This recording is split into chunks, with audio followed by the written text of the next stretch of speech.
are live. Welcome back, ladies and gentlemen. I am one of your hosts, Blake Ruffino. Alongside me is my counterpart and co-host, Joe DeLeone. Good evening, good sir. Blake, I'm kind of disappointed. I said this to you in our pre-production. There was all this hype that's been built up on social media that the transfer portal was going to be crazy and that we're all going to be all these big names the minute that it opens, and like a couple of guys. That's about it. The biggest was a running back, which was Damian Martinez, and there hasn't really been anything else. I was fully expecting to come on today's show for us to have a full hour of reactions to a bunch of big names. Oh, ye of little faith. Why do you say that? Because I think they still got 13 more days that they can hit the portal. That is true. And here's another thing that we and you did not talk about. There are teams that are going to make cuts. With that being said, I think that teams are going to reevaluate some things, maybe cut some kids that they need to, and you're going to see some other kids late hit the portal. I don't think that this is over with. I know what you're saying. I'm just holding. If we get 7 days in and nobody hits, I'll be like, okay, all right. Well, then maybe there was just a lot of talk. Right now, I'm gonna hold on and make sure that nobody enters. Yeah, I don't disagree with what you're saying. I think that a lot more than the winter portal period, this time is used to purge rosters of a lot of back end guys. Get rid of guys that really they're wasting scholarship spots on. Maybe they're wasting part of their NIL budget on guys that they're just going to try and push out the door. I think there's a good chance that a lot of those guys end up probably moving down to G5 or lower level P4. But you do bring up a good point. Maybe in the final weeks that there are some teams that try to entice some guys to get them to hop in the portal. Well, I do think that there are some big name guys that hit the portal, regardless of what you think of them as an athlete. I think Cormani McClain is big. I think Jacoby Matthews is big. Yes. I think that Dominic Williams from TCU is big. I think he's going to either wind up Ohio State, Texas, or LSU. So there are some big names that are in there. It's just not maybe the high profile guys that people anticipated. Because, Joe, here's what happens. It only takes one quarterback that's prolific to get in there, and all of a sudden, here we go. So I will just remind everybody, hold on, hang on to your britches. It's not over with yet. Just throwing this out there, too. Let me get down to him. Damian Martinez is in there. We'll talk about him today. Did you put him in your top 5 running backs? Which, by the way, we're talking about top 5 running backs today. Did you put him in there? He's number 6 for me. He's right on the outside. Yeah, you're wrong. No. The Louisville defensive end, Jermaine Lowell, is also in the portal. So, Joe, I do think that there is something to be said. Interior defensive linemen do not get the praise that they need. But I think Lowell is somebody big that he's going to be at Oklahoma this weekend. So will Williams, who we just discussed. There are a lot of teams going after interior defensive linemen, and they're just not the sexy names. So I still think that there are some big-time names in there already. Yeah, I think that as we talked about the other day when we brought up LSU and their team needs, a lot of teams still need to figure out the interior part of their defensive line. It's one of the hardest positions to really build. It's one of the most coveted and highly sought after in recruiting overall. So I think that right now what we're kind of seeing is, maybe some DMs were sent, maybe some conversations were initiated by some programs to get some guys to move. And I think that there are plenty of guys on some G5 rosters, like CJ West is a really good example from Kent State. He hops in the portal. He might not be a nationwide well-known name, but in scouting circles, everyone's saying, okay, we need this guy to take up some space. We need a dude who's going to take on double teams and is going to clear up some space for our linebackers. Those types of guys are going to get a lot of attention, I think, over the next week until this closes. I can see in 10 years CJ West being in Harold Perkins' wedding because of how good he was and freeing up Harold Perkins in the inside. What do you think? I could totally see that. I could too. I hope. Wait, can I ask you a question before we move on here? You brought up Harold Perkins, and I know that I'm telling you right now, I don't think you understand from the scouting draft perspective how much of an obnoxious discourse is going to happen about him. No, I fully understand it and fully agree. Yeah. Now it seems like he's positionless. Is he playing for sure Will Backer? Like, what is Yeah. he doing at LSU? Okay. Yeah, he's playing That Will was my Backer. question. Here's what I think happened with Harold Perkins. I think LSU was such in a panic because they couldn't get a pass rush and they didn't have playmakers on the outside that by necessity he had to move out there. Mhm. Okay, now I do think that Blake Baker is – I'm not giving up on Perkins at all. And I'm going to tell you something. Don't you dare be what's the word I'm looking for here? Surprised if Harold Perkins if this is not if I'm not completely sold that this will be his last year at LSU. Oh, you think he might be a four-year guy? Because of the development he may need. But I will just remind you, don't let last year's defense fool you. By the way, here's the crazy thing. He still matched his freshman year's productions and sacks. Right. Because you're kind of hoping that a guy like that takes a step forward. Well, hold on just one second. Mm-hmm. He had 2/3 less pass rush attempts. I mean, it shows how good of an athlete he is. It's just correct. Like what we're talking about here. He was 67% less pass rushing, and he had the same number of sacks. I think things will clear up for him. But he does got some things he's got to get better in. I thought he did good I think he did good this spring. We'll see. We'll see. I fully understand it. But I had to get Ryan. I had to clap. I know. I saw that. That was I had to clap back at Ed Ryan because listen, I don't talk about Notre Dame players on Twitter for a purpose. Whoa, wait, but he's a draft guy though. Like his, I don't give two Rudy Poos what he is. I could care two less. If you talk about because the last time you did this, hold on now. You better tell Ryan. By the way, Ryan is Joe's other co-host. You better tell Ryan. You tell him this now. The last time someone who is a Notre Dame fan said something negative, hold on, about an LSU player, next Thursday live on this show, Joe DeLeone will eat a hat. That's not transferable. That's not how that works. Oh, it's transferable. No, it's not. All I'm going to say is you got 1 week. By the way, I'm hearing some things. He's going to fall out of the first round? No. I know for a fact that there has been a team in the NFC East. Okay. I think you told me this. That has inquired about moving up. Now, I think it's kind of I think it's kind of obvious which team that is. No, because an NFC team has the number 2 pick. A number 2 pick. Well, the number 2 pick doesn't have to trade up. You don't know. You don't know. I could have said Washington's moving up. You don't know. Okay. All I'm saying is I was told that top administrators flew to California yesterday and may have had a meeting.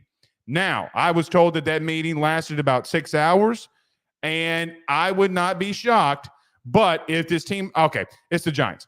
So if they're going to move up, they would have to do it to another NFC East team. I have also been told that there has been people inside of the they're not the Redskins anymore. What's their name? Commanders. That they have said over their dead bodies. So I think things are getting intriguing. Also, do not be surprised if Vegas moves up to number 1. I know this sounds crazy. People have continued to call me crazy. I know what I know. The head coach of the Las Vegas Raiders literally was the lead recruiter for Jaden Daniels going into Arizona State. Right. So there is a lot of buzz there. I don't know if they can move to 1. I do think that they can move to 2. Look, draft buzz is what it is. By the way, are you doing stuff for the draft? TBD, but currently have a plan in place. Not doing what I did in the past. Thank God. Holy shit! The last 2 years was horrible. We did it last year, and I'm just like, I'm not. Yeah, I'm probably just doing a straight live stream. I'm not doing that shit again. Can I join or no? I think that after the I haven't planned this out. So after the Daniels pick, probably, yeah. Actually, maybe not after that one. Probably after the Malik Neighbors one, because I don't want to hear you talk about Jaden Daniels. Oh. Damn, bro, it's like that. No. Because I don't want the victory lap. I don't want the victory lap on. It doesn't matter. You can do the victory lap on this show. You can't whether it's on this show, whether it's on AYS, whether it's on Hack City, whether it's on something on the draft, it does not matter. I am going to take my victory lap. Do you realize that I've been waiting for this for over a year? I'm going to block you on draft night, and then I will unblock you on Sunday.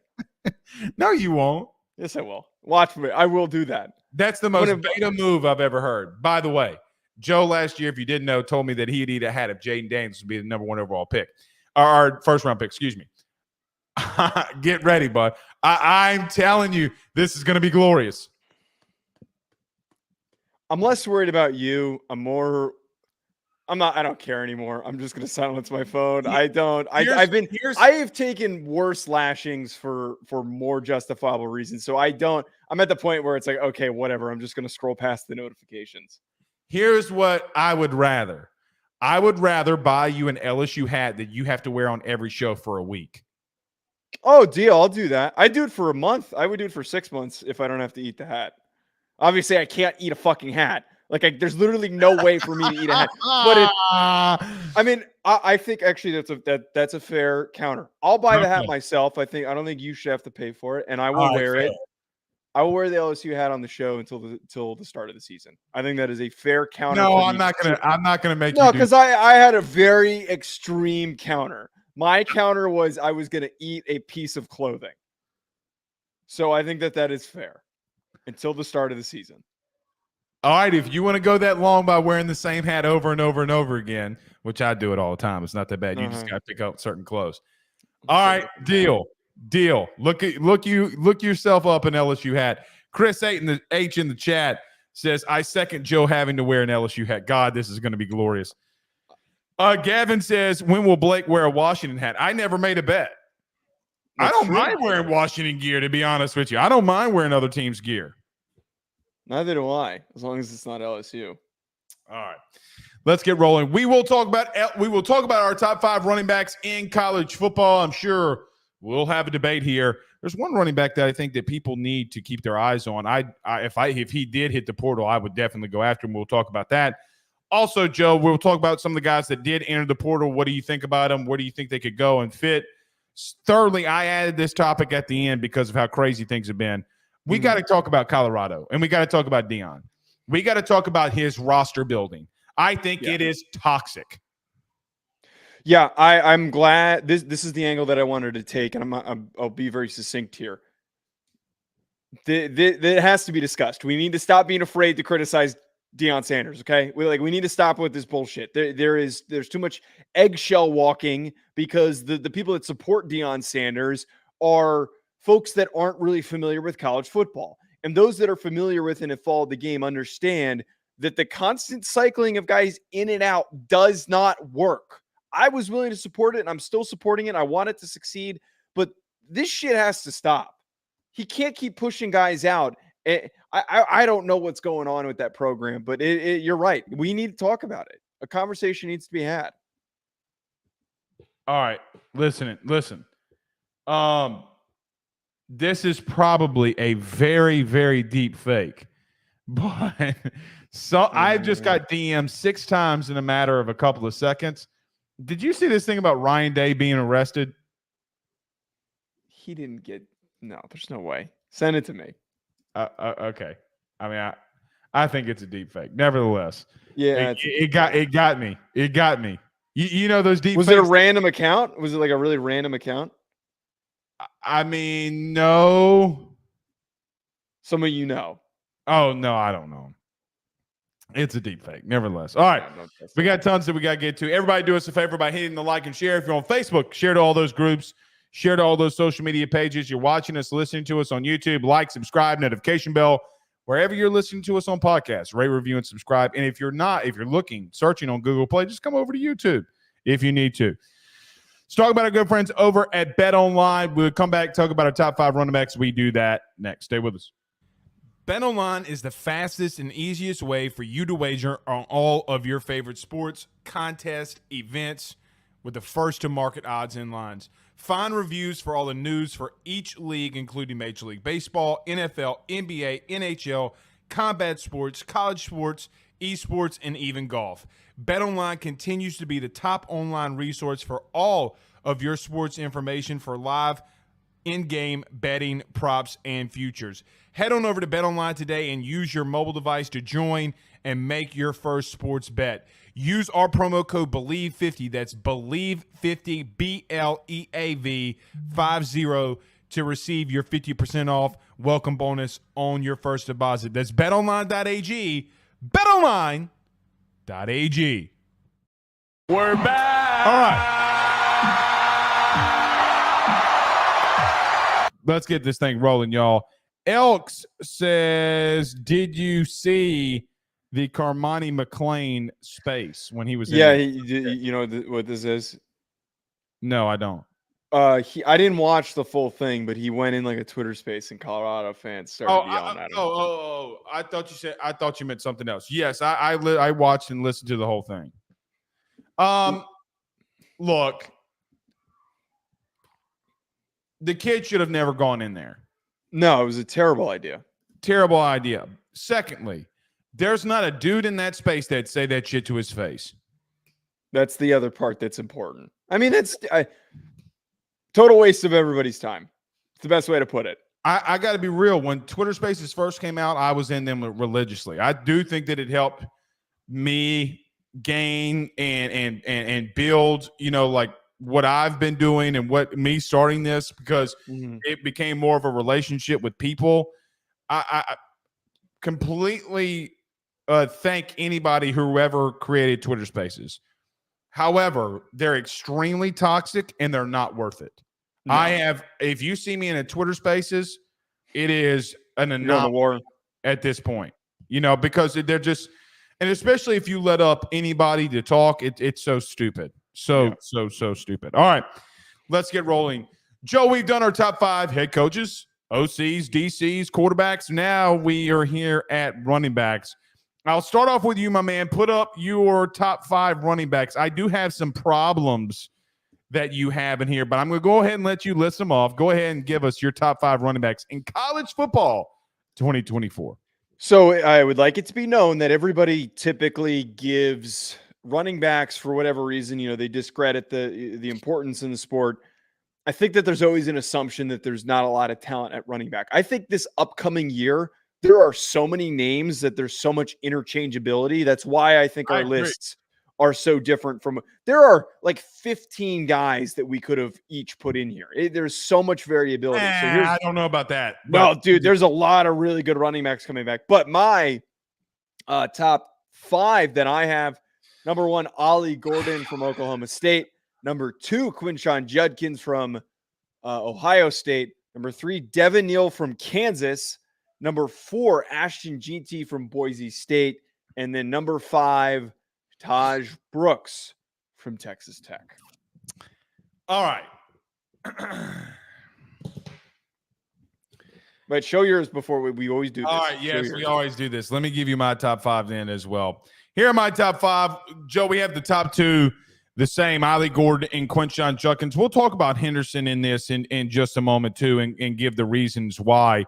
Damian Martinez for me at number 3. I'll explain my reasoning for that, even though he doesn't have a school at the current moment. Taj Brooks from Texas Tech, who, Joe, I got to be honest, I think is one of the best backs.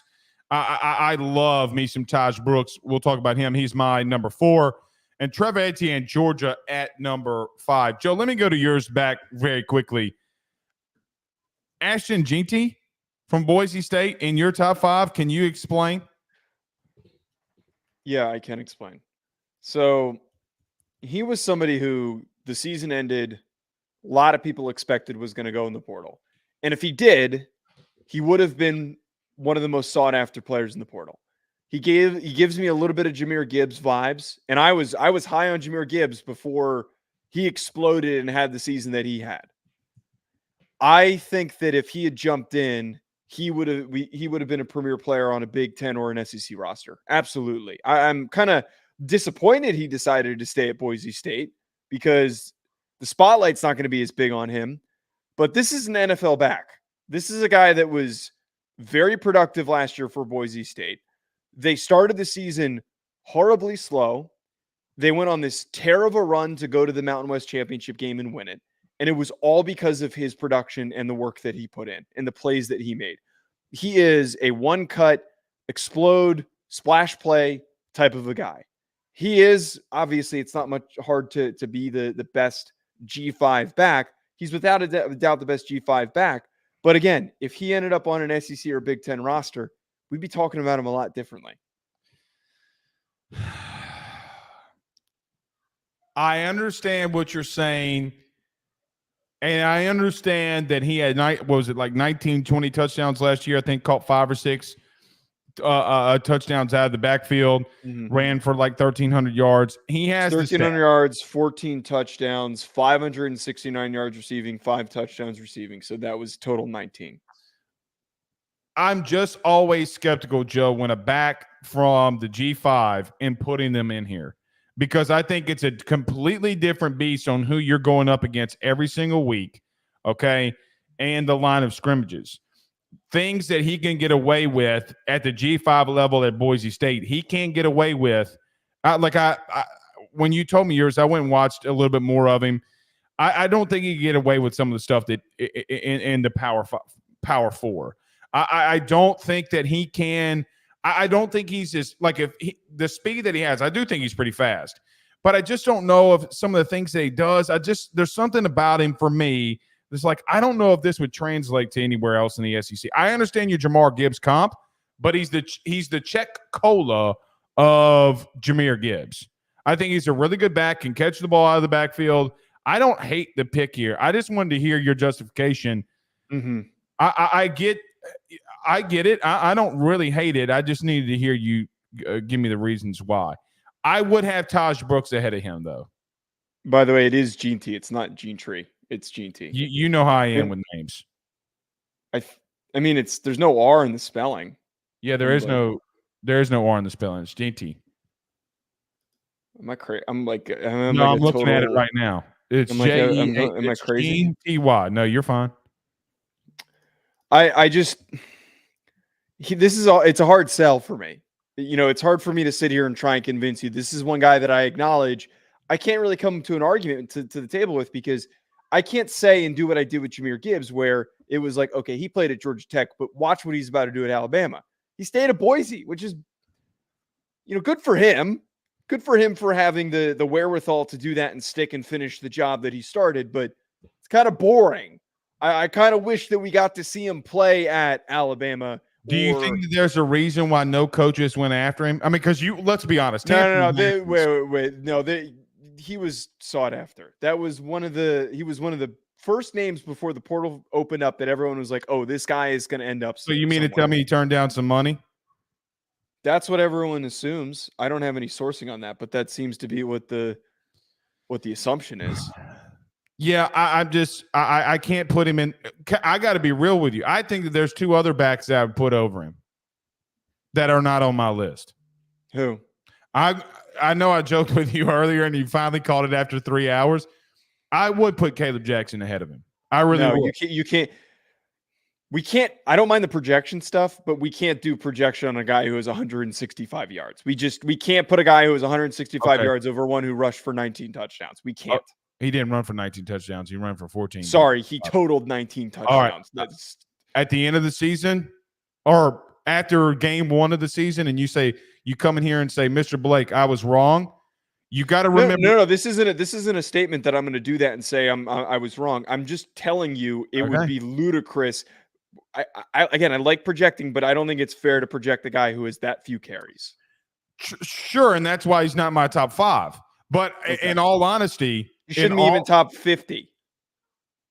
Oh, no, sir. He hasn't played. He has played. 165 yards? Okay. He's playing? Come on, we can't do that. All right. I will bet you the house that he is one of the top, if not the top back in the SEC next year. I'm sure he could be. I don't think he's going to be the top back in the SEC because he's going to be the top back in the SEC. They're going to run the shit out of the football. The number 3 guy that you have is probably going to outproduce him, assuming he ends up at Tennessee. Oh no, wait! Didn't he cancel his Tennessee visit or something? He canceled his Tennessee. Our believed co-host, his son might be going to Tennessee. Hayden wasn't listed as one of his visits. Tennessee. I was blown away. I don't know what that's about. Maybe it's not. But Damian Martinez is my number 3. You want to go there for a second?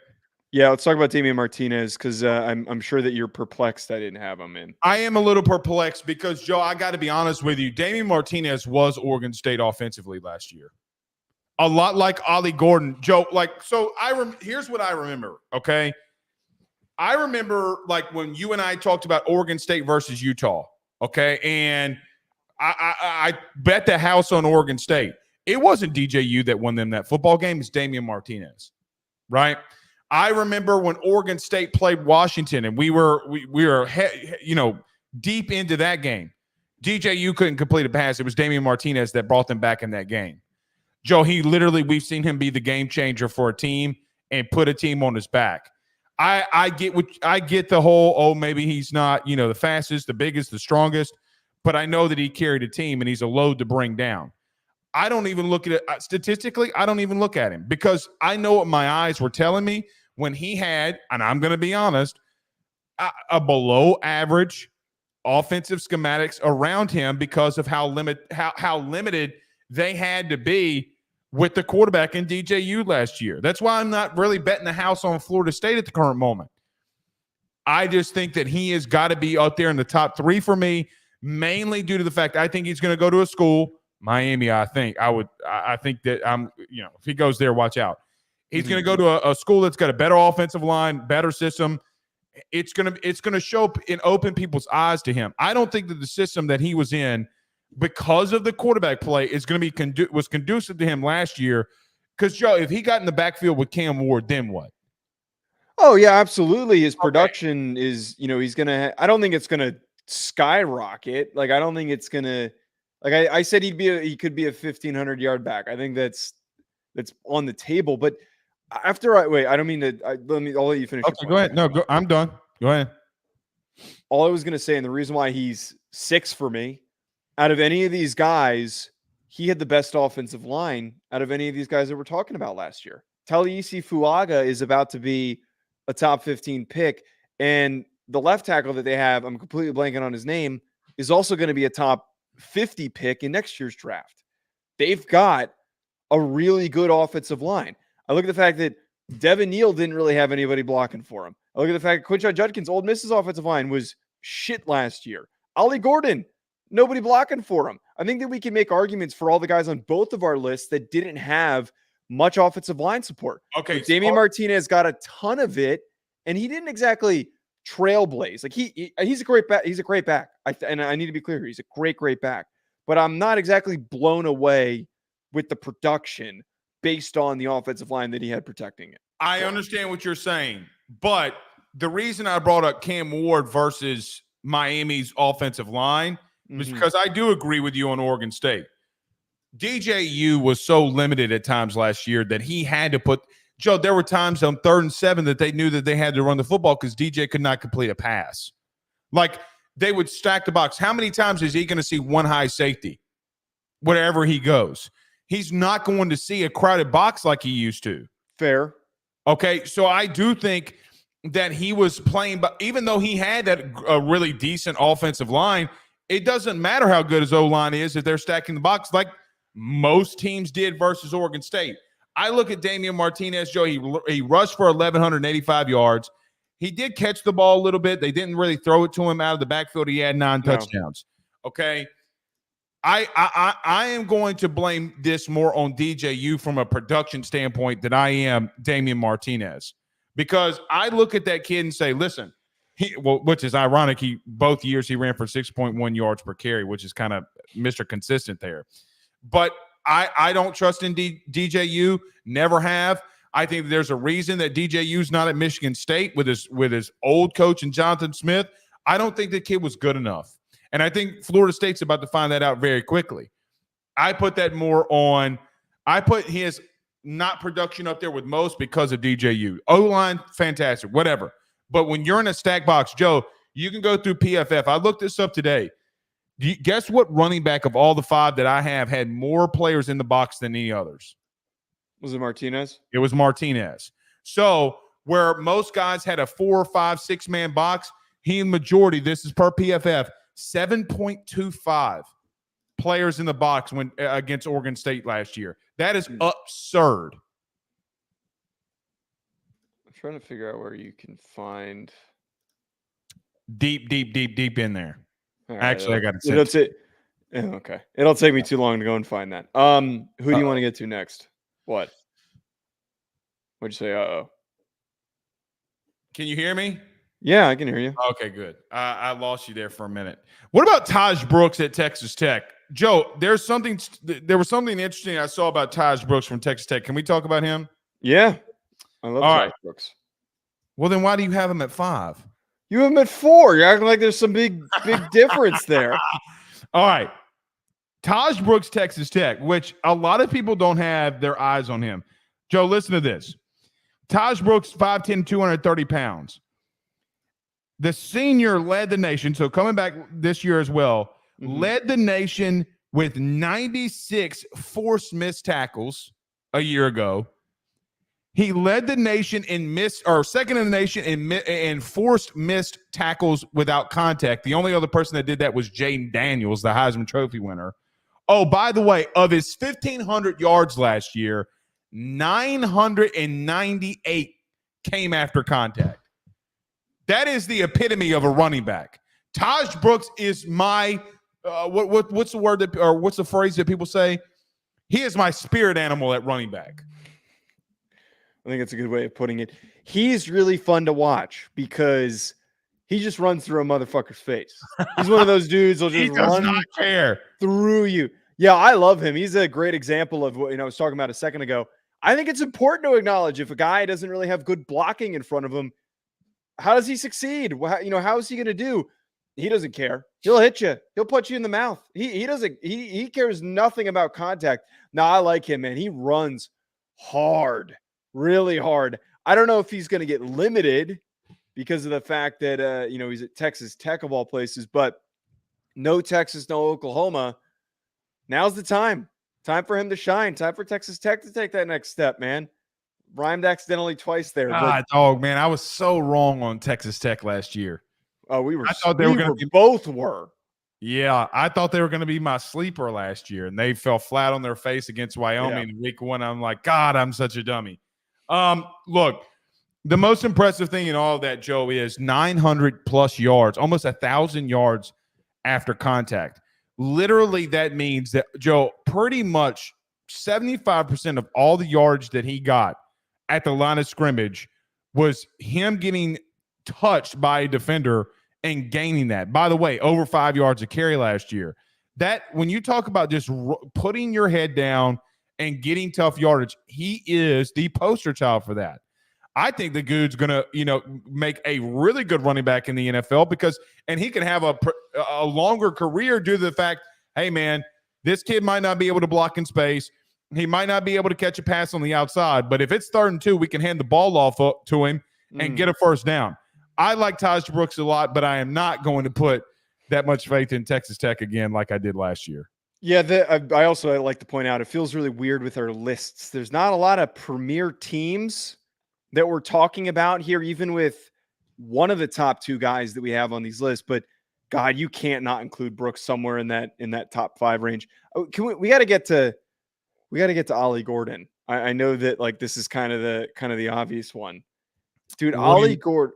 We both have him at number 1. I mean, it's a foregone conclusion. I don't think it's a guy that anybody is going to debate. I think that it's capably possible for his production to be higher this season than it was last year. He doesn't have to play Texas, doesn't have to play Oklahoma. Here's the craziest part, though. It took a few weeks into the season for Mike Gundy and the offense to realize, hey, this guy's pretty good. We should start giving him all of the carries. He was sharing touches the first 3 weeks of the season, and he still rushed for, 1,700 yards? 1,700 yards. I'm just paying attention to the fact, assuming that he doesn't, and he was pretty healthy all year. For all the carries that he got, he didn't really go down with any injuries or anything. If he's fully healthy, dude. Kind of got nicked up in that Big 12 championship game, but he came right back. He could be a 2,000-yard rusher. I know that sounds insane to say, but there's a really realistic shot. He's just one of those guys where when there's no blocking and the box is stacked, you're just watching, and then you're going, oh, my God, he's going to pop this thing. He's going to return this this is going to take this to the house for a touchdown. He's just so unbelievable with the way that he can turn nothing into something. I can't stop watching him. He's so fun. Oklahoma State had below average quarterback play, and Joe, he led them to the Big 12 championship game. Mm-hmm. Single-handedly led them to in the year 2023. He did that. Right, in the year of 2023 of our Lord Jesus Christ. Like, I remember the Oklahoma game. I remember so many times, Joe, that, look, I do think the kid is special. And I think I told you this a long time ago, but, nobody ever really talked about it. You talked about you being shocked that Gentry, whatever, that he didn't enter the portal. Ollie Gordon is the person that I'm the most surprised of the running back room that didn't enter the portal, mainly due to the fact that I thought that somebody would come after him because, look, he's at Oklahoma State. Yeah. Joe, I don't know if he can get to the illustrious 2,000 yards, but I think that it could be a possibility. I mean, he's not that far off. The only thing that I question with Ollie Gordon is how much do you have in the tank? Right? He was a workhorse last year, and sometimes when you see backs that are that much of a workhorse, it doesn't pan out well. It's a fair point. It's a very fair point. Well, the only counter I give to that, though, is, and he does give me some vibes of this guy. He's got a similar physical profile. The one guy who's outplayed that is Derrick Henry. And, I could kind of see him. Oh, Derrick Henry's built like a Clydesdale. That's not really a fair comparison. Ollie Gordon's not too far off in terms of his physical profile. He's 6'2", he's 220 pounds, and Joe, Derrick Henry during the season is probably 265, 270. He's not. Okay, he's 6'2", 245. So if he put on a little more weight, which he should try to do this offseason, would be around what I'm saying. Dude, you really don't think Derrick Henry walks around at 260, 265? Nah, because he doesn't look that big. He is, though. Have you seen him in person? Because I have. Joe, he's every bit of 265 pounds, regardless. I agree. And you know what? He is fast enough to break and get to the outside and hit the edge. Look, he's the best back in college football to both of us. So, I mean, look, Gundy gets hot in the month of October, and maybe they can win or get back to the Big 12 title game. But it will have to be because of Ollie Gordon. They don't have much else outside of him. Joe, there are two Ohio State running backs that I'm sure we'll get questioned about here. First, we both put Quinshon Judkins at number 2. People can say, what about Henderson? There's a reason you go and get Quinshon Judkins. Mm-hmm. I mean, that. And I don't think that maybe both backs could have 1,000 yards. I don't think that they will. But, look, Quinshon Judkins for me, Joe, I think overall, when it comes to everything, is the best overall back. But I just couldn't put him over Ollie Gordon because it'd be ludicrous. When it comes to everything, Judkins is the best out of all of them. He can pass block. He can run in between the tackles, outside the tackles. He can catch the football. But there are some issues with him, okay? Like, look, the thing with Ole Miss was very chronicalized in reference to him getting off the field in that bowl game. Mm-hmm. I just think he is so special, man. I really do. I think he can do anything that you ask him to, and I think it's going to be really fun to watch him at Ohio State. I think he's like the perfect definition of an elite college running back. I don't know if his success will necessarily translate to the same level in the NFL, but he is the prototype of being built to take a lot of carries, take a lot of hits. You can really lean on him to be the premier back in your running back room. I think a bit of an interesting take here. I wouldn't be shocked if Quinshon Judkins finishes outside of the top 15 in rushing yards. But we still talk about him as a top 5 back at the end of the season because he's splitting all these carries. And you bring up a good point with Henderson, where like I don't know that dynamic's going to play out. It's kind of a weird thing to predict how that's going to end up turning out for the both of them. And look, that makes him more dangerous. Now that he does not have to be the workload at Ole Miss, he can take plays off and get a breath, probably sit out maybe, 4, 5, 6 plays in a series. It makes him more dangerous, which is going to benefit him more. I agree. Statistically, he might not be up there with everybody else this year, But when it comes to production, like when he's actually on the field, I do agree he can be up there. I got to ask you a question. Why didn't you have Trevor Etienne in over Neal? Look, I think Trevor Etienne is a strong back and was a really good pickup for Georgia. I just don't know if like I've ever really tangibly got he's going to take over a game or he is taking over a game. I mean, he did have Billy Napier as his head coach, and fair, and okay, but his stats are going to be inflated this year because he's playing behind a pretty good offensive line in a good offensive system. I just look at Devin Neal for what he had around him and the production that he was able to generate. He was the do-it-all guy for them. The biggest games that they had, like I think about the win that they had against Oklahoma and the presence that he had in that game. He is a killer in space. He is tremendously agile, cuts so easily, creates separation so easily. I think that he's so underrated, man. I really don't think that a lot of people want to give him love because he's sticking it out at Kansas. But he could be the top. There's a chance that he is second behind Ollie Gordon in rushing yards in the Big 12. Very good chance of that. This is going to sound like a hot take because there are players that are going to have massive impacts for team from the portal. I think that Trevor Etienne is going to have the biggest impact that nobody's going to understand or realize. Joe, can I tell you something? Mm-hmm. Georgia, you know why Georgia ultimately lost to Alabama? They couldn't run the football effectively enough, consistently. Joe, that kid is about to go absolutely bananas. He's got a better offensive line, and he's got better play calling. That kid, and it's going to set things up for Carson Beck. Look, Joe. There. Last year there were times, again, that Georgia faced a very big box. And that's why Carson Beck had a lot of success, is because teams try to take away the run. Then when they realized they didn't have to stack the box to stop the run against them, Missouri, that sometimes Ole Miss, that they could back out. Didn't stop them from beating the dog shit out of everybody. Bottom line for me is I think it's a bet. I shouldn't say the most.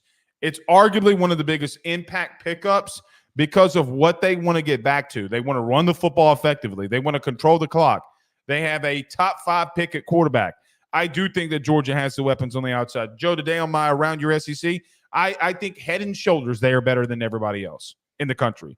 And the biggest question mark that they had coming into this season was their offensive line. Joe, if there is going to be a 1,500-yard back in the SEC next year, I know that they like to rotate backs. So maybe he doesn't get there. But he can be a 6-7 yard per carry guy, and they're going to throw him the football. The kid, and by the way, just want to let you know, he can throw. You're like Kirby is so clever with using guys like that, a little lefty that can get a little halfback toss and then throw a pass. I am telling you, you're counting that in your analysis. Oh, you're damn right. You know why I am? Because I saw the kid play baseball 3 years ago, and he was throwing 92 from the left side. And it's pretty nuts. I know. That's what I'm saying. People thought that he was going to play baseball. Bottom line is, I think he has a big impact. I think they lean on him. I think it just takes so much pressure off of Carson Beck that I feel like Beck had last year. Those are the kind, Joe, they're light years better in their running game because of him. The cuts that he was making this spring and that I saw at practice, dude, he's ridiculous. I do think that he had a lot of issues with Billy Napier. Billy, people don't run power or counter out of pistol like that and have massive amounts of success. Joe, I think he had more success because of his head coach limiting him in some things. And he's just going to – Joe, they can run inside zone. He's going to be wide open. Yeah, but I just don't think it makes sense to rank a guy because he's stepping into the best situation out of everybody that we're talking about. I think he was I think he was a good back. I think he's worthy of being in the top 10 conversation. But do I think that there were players that were able to succeed with less around them? Yeah, I think that there are a lot more guys that I can pull up and name a coach worse than Billy Napier that any of these guys had. Okay. Because at some point we're going to have a conversation about Billy And Joe, all the shit that's going on Twitter. We've had a lot of conversations about Billy. But Joe, it continues to happen though. You have players out here that are calling out Billy. You have Prince Human yelling, we talked about last week. You got the nunnery kid saying, hey, you told me to do this. You saw the Austin Armstrong tell me to do X, Y, and Z. I did it. And then you blamed me for shit going wrong. Joe, you mean to tell me that this kid had that much success with all that toxicity around him? Yeah, like I get that. I understand that. But, I mean, wait, did he even – what were his final stats in the year? I didn't look. I don't need to look. I thought he was a good back. He had 753 yards and 8 touchdowns. Again, I thought he was a good back and he was splitting some time, but I'm not going to throw him in there at number 5 because he ends up in the best situation. You throw any of these guys that we're talking about in Georgia's run game, they're going to explode. They're going to have huge years. He's a fine player. He's a good back. He's just not top 5. He might only be an 1,000-yard rusher this year for exactly what you just said because they rotate a ton of backs. Well, you can't say that, and you just said the same about Quinshon Judkins. It's not fair for you to label that on Etienne and say, because I have the production from Quinshon Judkins. I have seen him have the production from Trevor Etienne. 753 yards is not the same as what Quinshon Judkins did. 753 yards at Georgia is over at Florida is over 1,000 yards anywhere else in the SEC, not named Vandy. I understand that the coaching staff and roster situation is toxic, but their offensive lines, Ole Miss to Florida, is not that far off. They're both bad. No, but the play calling's vastly off. Okay, I think okay. that I think you're putting a little too much stock in just that piece. I'm not saying he's bad. I'm just not a massive deal. I'm just not going to. There are other backs that I would have. If Georgia could pick any running back that they want in the country, I think that they would have picked others before they picked. I got a question for you. Stay with me. Was Anthony Richardson a top 5 pick? Yes. Okay. When you were breaking him down and you saw what the stuff that Billy was calling, and you watched it, it's not comparable. I'm just asking. Did you running back? Say Billy is one of the worst play callers? Because I remember you saying that Billy very vastly limited Anthony Richardson. What do you? I mean, you going to take that against Etienne? Because a quarterback has such a larger spectrum in performance that is impacted by so many different things. I'm not talking about Richardson. I'm just talking about the play calling. I'm just talking about overall play calling. Sure, but I don't think that those should be some sort of a comparison. Those should not be brought up together. Oh shit! What? I got a phone call. It's Lane Kiffin saying to grow up. Oh, screw you! All right. Anybody else on this list that we possibly missed? No, we talked about everyone. Yeah, we did. Your list sucks. Let's talk about Cormani. We got to get to that. All right, Cormani McClain. Oh, shit, we're 50 minutes into the show. All right, so, Joe, there have been some guys that have entered the transfer portal. I want to get to this, too, as well with Deion. But Cormani McClain, Colorado, has hit the transfer portal. Your thoughts? Look, we have tap danced around it a little bit, having these conversations about Colorado and the roster building. I will give Deion Sanders some credit for having a unique approach and being willing to stick to what he wants to do. You know, he's not afraid to run people off.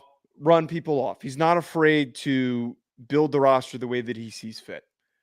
But I find it really concerning that this is all the culmination of everything. I find it concerning that he's unwilling to take in-home visits, and he's unwilling to do what is necessary to keep some of these important guys on the roster. Understandably, not every guy is going to be a fit. But to see Cormani McClain, who was a 5-star guy, who you went after and you were very aggressive in recruiting, and he's out the door. We don't know what happened behind closed doors. But they can't succeed if they're having this much turnover. This is just too much roster turnover. I'm not saying that they can't win games and improve, and they probably will improve slightly this year. But this expectation that some people have that they're going to somehow win 9 games in 2024, it's not going to happen. There's too many kids hitting the portal. It's too many. Let me start off by saying this. Joe, Colorado's pass defense was arguably the worst in the country. Now, if you don't want to believe me, just go to the statistics and look at them being 130th out of 130 teams when it comes to passing yards allowed. What was Cormani McClain doing that was so bad that with the worst pass defense in the country that Deion would not put him out there? I don't know if the kid can play. So when you have the worst, Joe, I'm talking about dead last in the country. My first thought is, even when Deion was at the press conference and calling him out and saying his practice habits are lazy and the kid is lazy, I mean, he didn't use those words, but that's what he said. He inferred it pretty aggressively. Pretty aggressive. Called him out. Multiple times throughout the year and was asked about him multiple times throughout the year. There are two things that can be true. Deion could have found out about that if he did in-home visits.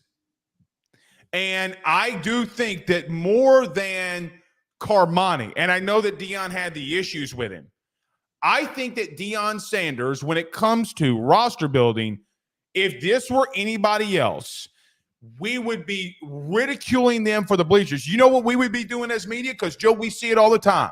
We would say he's on a hot seat because there's nobody in the country. Now, he is different. Deion's a different beast. I think Deion's a lazy recruiter. I think that the things that he's done is lazy. I'm going to cut this kid, cut that kid, cut this kid. You can't do that. There are kids 18 to 21 years old that are going to make dumb, stupid decisions. Oh, they didn't go to class. I guarantee you, Deion, there were times at Florida State Deion did not go to class. Guarantee it.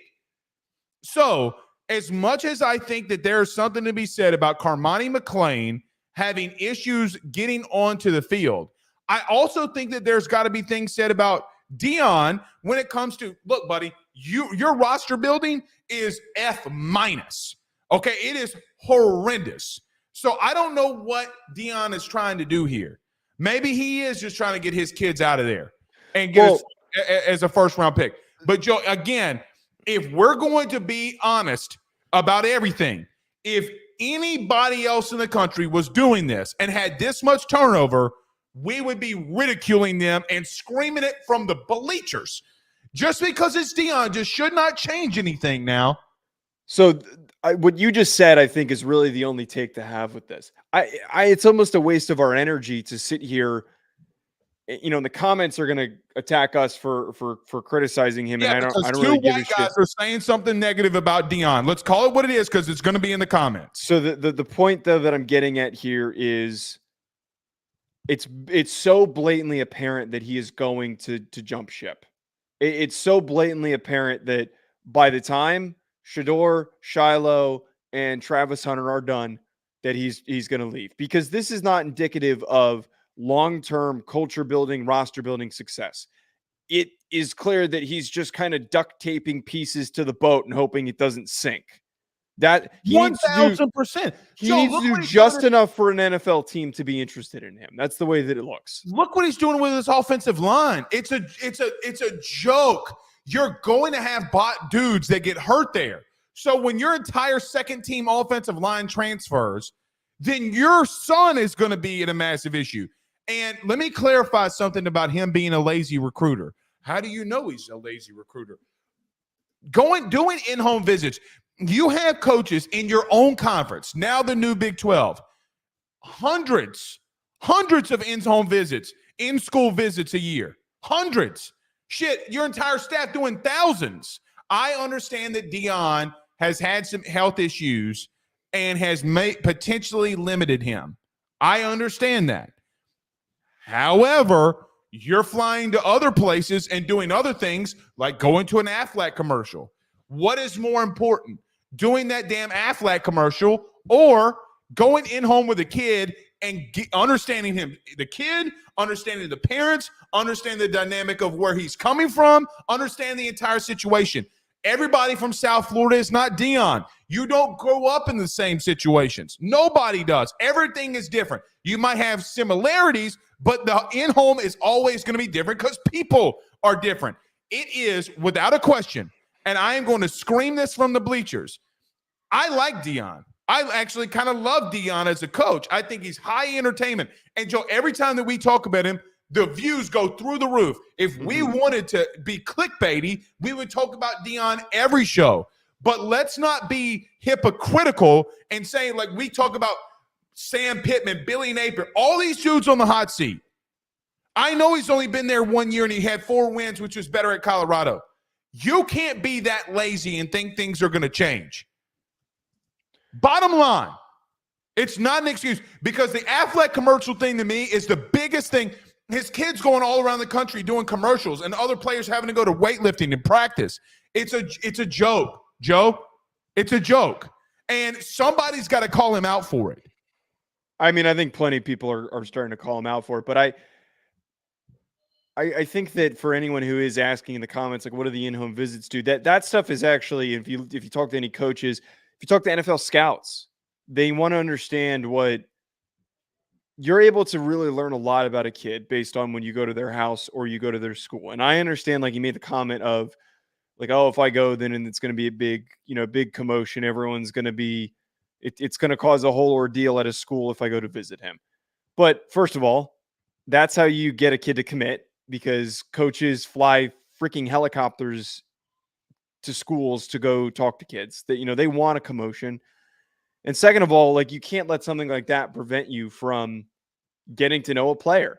And I think that it's a good point that Cormani McClain, if he wasn't meant for playing there and being a part of this roster, he would have discovered that. And if he would have discovered, maybe at least had an inkling or a sense of a feeling. Coaches will pull out on recruiting kids if they get a slight off gut feeling on a kid. Just a slight off. John, you can't tell that over the phone, man. You can't tell that over the phone. Or on FaceTime or on Zoom, because people are going to act different. Joe, I'm going to tell you something. I know a coach right now, high profile. You know who I'm talking about because you love him too, who told me verbatim this past recruiting cycle when he was at another school. He told me when he goes and does in-home visits, if the house is messy, if the people aren't picking up for themselves, if they don't take care of themselves, he will leave. He will call his coaches. He will say, we got to abandon this. There are just things that you got to look at that you just bottom line have to be in person to figure out. Mm-hmm. And look, I'm not saying I'm out on Deion, but I think that there has to come a point, there has to come a time where you put your foot down and say enough is enough. Again, it's not fair to any other coach that we talk about. Oh, well, it's Deion. It's different. This shit, it's different. The greatest of all time doesn't do that. And there's nobody, Deion Sanders included, more prolific when it comes to coaching more than Nick Saban. Nobody. Well, the last thing you said there to close us out here that you just said, we both like Deion Sanders as a coach. He's fun, but at the end of the day, it's so freaking clear that this is not a long-term plan for him. This is we need to stop playing around with this. Over under, and he's going to be at Colorado next year. He's not going to be there. I don't know if he will be either. I don't know how he's going to position a 6-win season to get him an NFL head coaching job, but I mean, he's going to try. He's going to try and get that opportunity. And if they don't win 6 games, I don't know if he's somebody who sticks around to try and figure out the rest of it. It's all there. There's so much proof. Last thing I'm going to say, though, how bad did Cormani McClain on the field have to be for you to be dead last and not play the kid? That's all I'm saying. There's got to be something to it now. Deion's not crazy. I think he's lazy in recruiting, but I don't think he's crazy. All right. Good show, good sir. Yes, sir. We'll see everybody again on Sunday. Maybe we will talk deeper about the portal. No telling who is going to get in there. But until then, y'all have a good week. The rest of your week. We'll see y'all on Sunday. Peace.